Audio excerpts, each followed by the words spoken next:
take what was done back at the time, pull it up into the current time, and condemn you for not knowing what was going to be acceptable 200 years later than when you did it.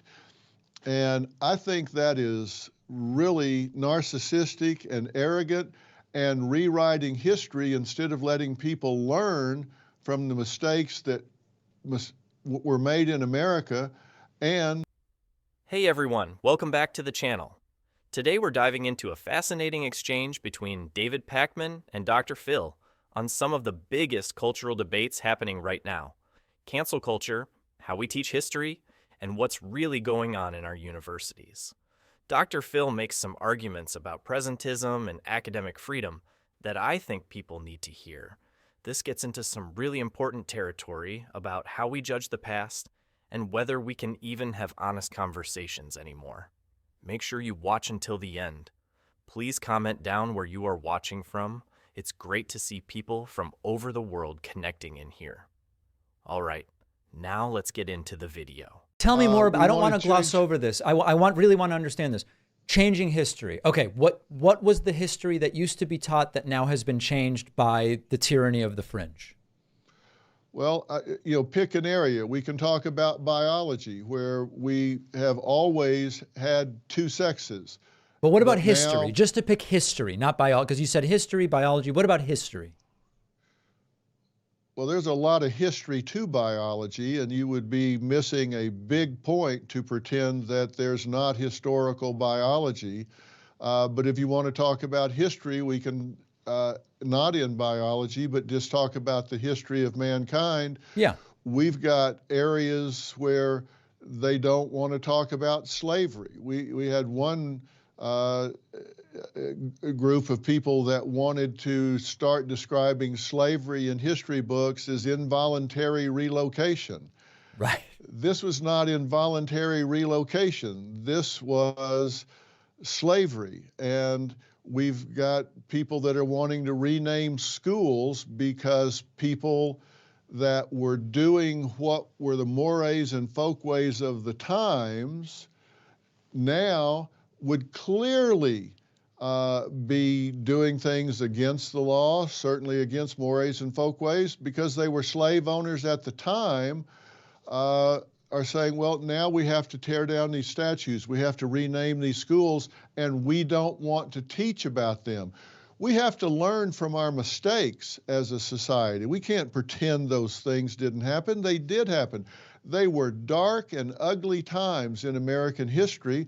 We don't want to pretend those things weren't there. So let me see if I understand, because there's a bunch of stuff. So if I hear you correctly, you're not in agreement with those who want to minimize the tragedy and brutality of slavery, but you also want to keep the school names. If a school is named after a slave owner, you're also okay with that because it will remind us and we will learn from it. Am I understanding that correctly? I think you're oversimplifying what I'm saying. What I'm saying is, if you're wanting to change American history to pretend that these people did not exist, and you want to measure them by today's yardstick rather than the yardstick at the time, that's what is referred to as presentism. And that's like saying, okay, you're going to drive through a neighborhood and the speed limit is 20. And you drive through that neighborhood doing 20, and then they come along and say, you know what, we're going to change the speed limit to 10, and we're going to give you a ticket for speeding when the speed limit was 20. It's now 10, but you weren't speeding when you were doing 20, but now it's 10. We're going to give you a retroactive ticket for doing what was acceptable at the time. That's called presentism. We're going to take what was done back at the time, pull it up into the current time, and condemn you for not knowing what was going to be acceptable 200 years later than when you did it.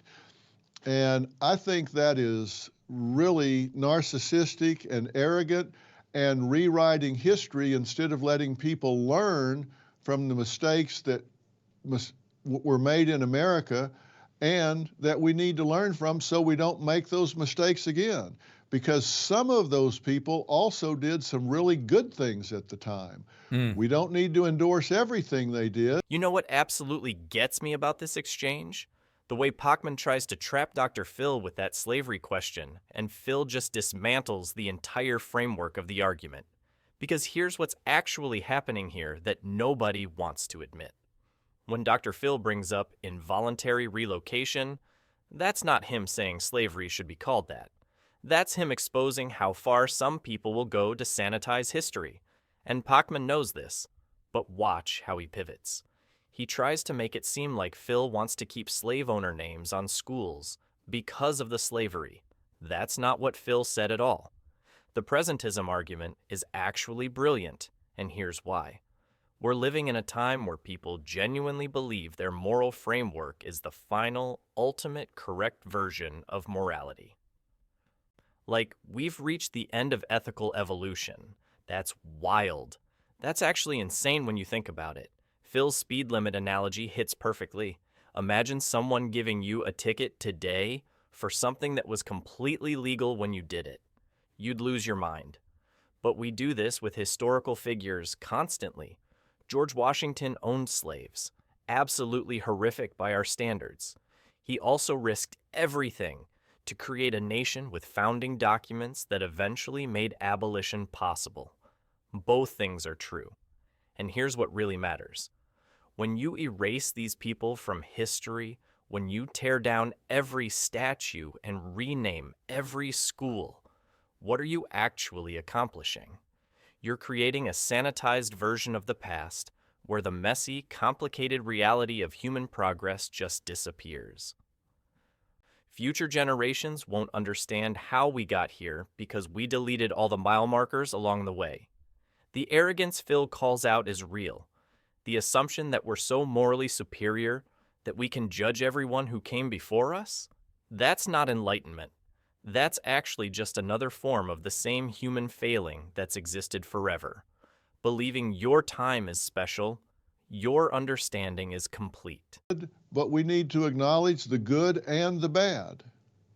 When it comes to cancel culture, something you've also written and spoken about, what do you think is the prototypical or emblematic example of someone who was unfairly canceled over the last few years?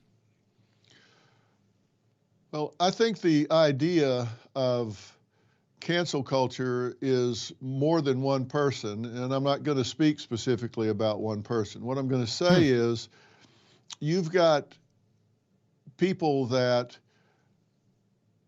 want their speech instead of free speech.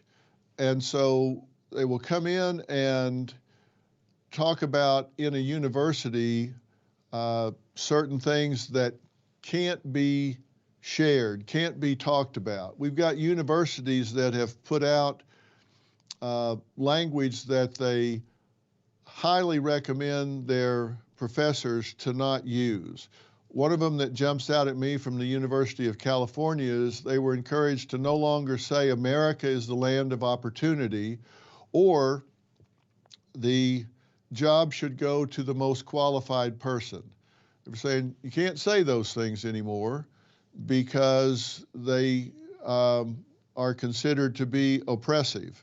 And if you have university faculty, even tenured faculty, that talk about those things or ask their students to take positions that are contrary to what they believe, what the students believe, they get grieved against, they get suspended, they get disciplined, and in a sense canceled. This is where it gets really good because Phil starts talking about what cancel culture actually is at its core. It's not about one person getting fired. It's about the systematic shutting down of discourse itself. And Pakman completely misses it or deliberately sidesteps it. He wants a name. He wants Phil to say, this specific person was unfairly canceled, so he can then debate whether that specific case was justified. But that's not the point. The University of California example is perfect. America is the land of opportunity. You can't say that anymore. The job should go to the most qualified person. That's oppressive language now. Like, let's actually think about what that means. If you can't say America provides opportunities, you're essentially teaching students that trying is pointless. That effort doesn't matter. That's not progressive. That's nihilistic. And if you can't say jobs should go to the most qualified people, what's the alternative? Jobs should go to less qualified people? Based on what criteria then? This isn't about being conservative or liberal. This is about whether we can have honest conversations about reality. And when tenured professors, people with job protections specifically designed to let them explore controversial ideas, are afraid to assign readings or discuss topics because students might file grievances, that's a massive problem.